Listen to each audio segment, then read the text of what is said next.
So I thought today I'm just going to record my experience with the emergency cesarean for my first child back in 2018. So he's a bit of a big boy now, but I just wanted to let you know how the experience was. And yeah, I never planned for cesarean, of course. My thought was I was going to have a natural, beautiful birth, and I'm gonna come back with my baby boy, you know, happy, proud of myself, you know. But the thing I didn't do was to actually cesarean, because that is another way. When it will come to my mind, you know, cesarean, I will shy away from it. I will be a bit scared. I never looked into that. It wasn't gonna be my portion, you know. And behold, that was what happened. When I was pregnant for the first time, I was excited. It had a lot of really bad, severe morning sickness. At some point, I was even coughing blood, and I had to go to hospital. They gave me this some medicine to put under my tongue, you know, to try and see if they will reduce the, you know, vomiting. I ended up not taking it because I wanted to stick to natural. I don't know what chemicals is in it. That was my mindset. So yeah, we managed, and around morning sickness stopped. And the morning sickness is not all day. It will just stay until around 4 in the evening, and I'll be back to normal, feeling great. I can eat, you know, I'll be very good. Once I wake up, that's when the vomiting starts. I vomited at least 4 times in a day.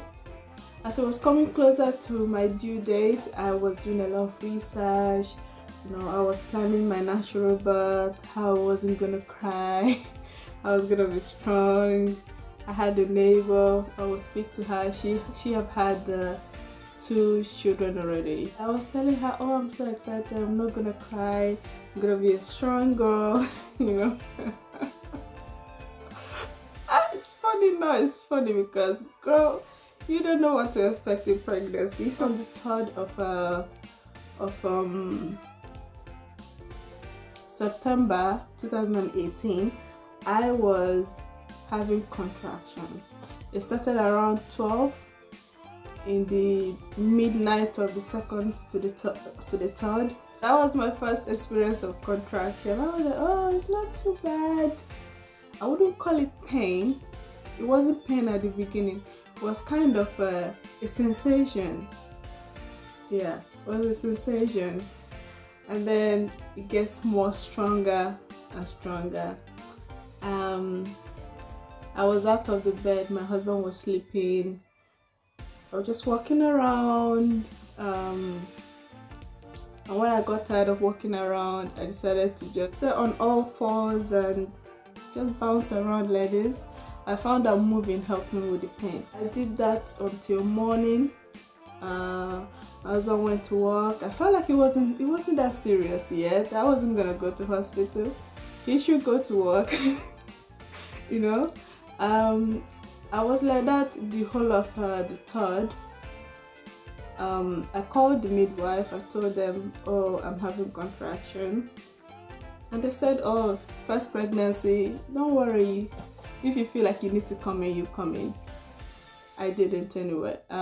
So the whole of the 3rd went by. 4th came, and it became a bit more stronger, and I became annoyed. You know, something that keeps happening to you, you get irritated. Okay, so I got tired of it, I got irritated by it, you know. I'm just fed up. I'm fed up on the contraction. That was what happened. I was tired. And I think that was when I started losing control. I decided to go to the hospital. On the 4th, my husband has gone to work as well, and he normally goes to work in the morning, comes back in the evening around 7, 8. So I booked called a taxi, went to the hospital on the 4th, and they checked me, and they were like, oh, lovely, you are 2 centimeters. Do you want a sweep? I just nodded. I was looking for somebody to come save me from this because I was tired of this repetition of of contractions. They gave me a sweep. It wasn't bad. People are saying sweep is bad, but it wasn't bad for me. I tried to relax, tip. Try to relax and just breathe, and it shouldn't be too bad. It wasn't bad for me. All my sweeps, they did, I think altogether around 3 sweeps maybe I had through that pregnancy. So they did it, and I went back home. Sorry, I went back because it was getting more, and I was getting a bit teary. I didn't do anything to just relax. I was just focusing on, this bouncing around. I didn't have any music to distract me. I didn't go to have my bath, sit in the shower. I didn't watch movie. I was just in a bubble of you are having labor. So the time kind of dragged on me. And at this point, I went back and like, definitely something must be happening because it's more intense. I went back there, like, oh lovely, you're about 2-3 centimeters. I didn't even say anything. The doctor was there, the midwife was there, do you want another sweep? I'm like, yeah, sure. He did another sweep, and I went outside and I just started crying. I didn't want to go back home. I was exhausted. I asked the midwife, please can you just admit me? They're like, oh no, you are still in early labor, and because it's your first pregnancy,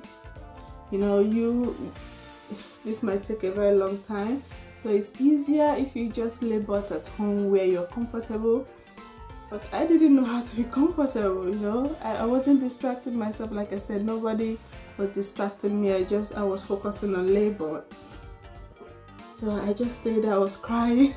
There were 2 more women next to me there, and they were crying too.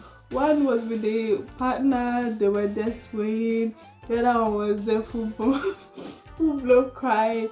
And I was there, I was crying, and I just realized nobody's gonna help me. All the midwives, they saw me there, I was crying my little eyes out, and they just walked past me. All of them just walked past me. I'll beg them again, please, can you admit me? They're like, no, auntie, you're like 4 centimeters.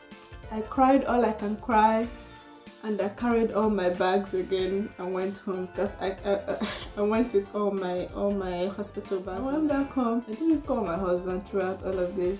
I was just going through it. And then eventually I went back down. Mind you, I don't think I've eaten throughout all of this, so you can imagine how exhausted I must be. Went back down again. I met my neighbor. I was crying. I'm like, I'm in so much pain, I'm tired. So she was like, Eva, just call the hospital. I called the hospital. She was speaking to them. She's like, oh, Eva is in so much pain, please can't she come in?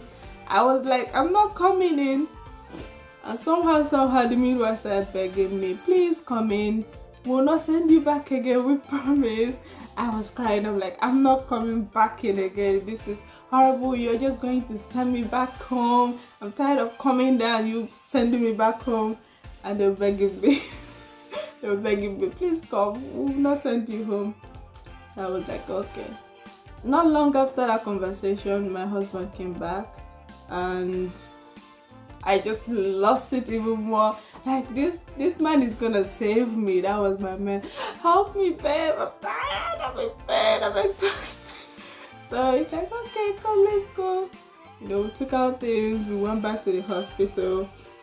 And yeah, they admitted us. And they were like, oh, I think he suggested it to give me some pain medication. I didn't want epidural. I wanted to be all natural. But I was open to the idea of something that would get this pain away because I'm tired. They gave me some tablets. They said you can have it every 4 hours. I don't even know till now what the name is. Yeah, so I took that and I passed out.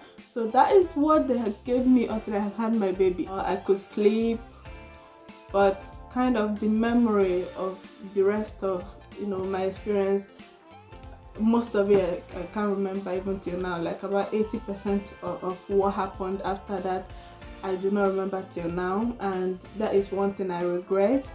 I would love to remember my experience, I would love to, you know, remember the journey and things like that. But these I remember, some things I remember. I remember waking up to change my clothes because we stayed there, you know, for 2 more days. I remember when they moved me to delivery suite because they left me in a, I don't know, it's not where you deliver a baby, but they left me there for some time because I wasn't in active labor. I was maybe around 3 centimeters, 4 centimeters by then. I remember when they moved me into the delivery suite, and I remember when I told my husband to take a video for me. I was like, babe, take a video for me.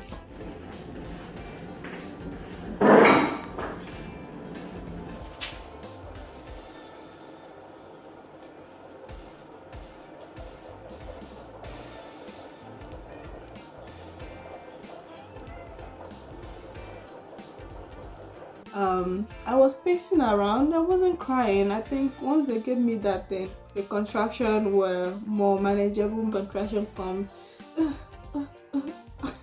I will go through it. I laid down a lot, which is one thing I regretted. You know, ideally they say it's good for you to sit upright. They decided, okay, let us break your water. Hopefully things will progress because we've been here so long. I allowed them to do that. I progressed a lot. I think I got to maybe 7-8 centimeters. You know, once they break your water, you have a amount of hours you can go before the baby has to come up. So when it was getting to that time, when they checked me again, they were like, oh, however, you should probably take the epidural because we need to do a cesarean, emergency cesarean. And I was like, oh, why? They said, oh, first of all, your cervix is swollen, and second of all, your baby's head is on an angle, so that's why the baby is not coming down. That the best thing is just to do a cesarean and get the baby out, because you know your water has been broken. And my husband was there begging me, so I was like, okay. That's how I ended up getting a cesarean. Then yeah, they did the operation, get the baby out, so that they stitched me back together. You know, I forgot everything that happened the whole of the 7th. Like, I had the baby around 11:24 p.m. in the evening of the 6th. The whole of the 7th, I do not remember. I had to ask my husband. Well, he doesn't tell me the story, but in our conversation he mentioned some things. And he said at some point they were begging me to breastfeed my baby, and I was saying no. They were like, please, you have to breastfeed this child, and I was saying no, I don't want to breastfeed. Oh, if I was going into my mind, I don't know, because I want to breastfeed my child. That's the only thing, the only story I remember from the 7th. I do not remember seeing my child, but he was healthy, he was fine. But on the 8th, I got back to myself. I had an infection when I was going through labor, whether it's because of the catheter that they put in too late, or that the catheter they didn't remove it when the urine was full, because I think they put it in the first place because I wasn't urinating, and I think that's maybe due to the baby being on my bladder, so I didn't urinate for a long time. So whatever the reason for this, I don't know, but I had an infection. I had a very high temperature throughout the labor. So when the child came out, they had to put him on antibiotics, and me as well. And they encouraged us basically to stay in the hospital for some times, just so they make sure that we're okay, I am okay, the child is okay, especially before we can go home. The baby was fine. I think on the third day they removed the antibiotics they were giving to my son, and they just continued giving it to me. And yeah, so we stayed there, we ate there, my husband went to work and come back to the hospital. He slept in the hospital throughout the time with me. He weighed 3.7 kg. Yeah, 3.7 kg, and he was tall. Had loads of pimple on his nose. I think a lot of children has that. He was so skinny. Oh, precious. I'm gonna put a picture of when he was just lying down next to me, like here. And yeah, I would say I had a horrible experience in that hospital because of that infection, and also because of the midwife that looked after me after I got that infection. Because what happens is, after you have your cesarean, you will be in so much pain. Oh my god, to get out of bed was war. Oh my gosh, so much pain. You know, I couldn't get out of bed, and I don't know how to bring the bed up. I wish I could bring the bed up, that is as high as possible, so that I'll get out of bed, but I couldn't. And the muscles in my tummy was so painful to be used. So I remember once I called for that midwife. She was like, okay, sit up. I tried to sit up, I couldn't sit up, and I asked her, please, can you give me a hand so I can sit up? And she's like, I'm going to leave. If you don't sit up, I'm going to leave. It means you're not serious and you don't want to feed your child. It just came out of my eye when she said that. You know the pain I am in. Just for you to give me a hand so I can sit up, you are dead, you know. So people can be so insensitive. Anyway, that nurse was horrible. I hated her throughout. She made me feel so little, you know. It was so unnecessary, you know. Where's your manners? Where's your manners, you know? We're all human beings, isn't it? So that was one of the reasons I hated it. And that's it. That was my story. My battery's died, so I have to round up. Yeah, we went back home. Everything was fine. But hopefully now I am hoping to go for a VBAC.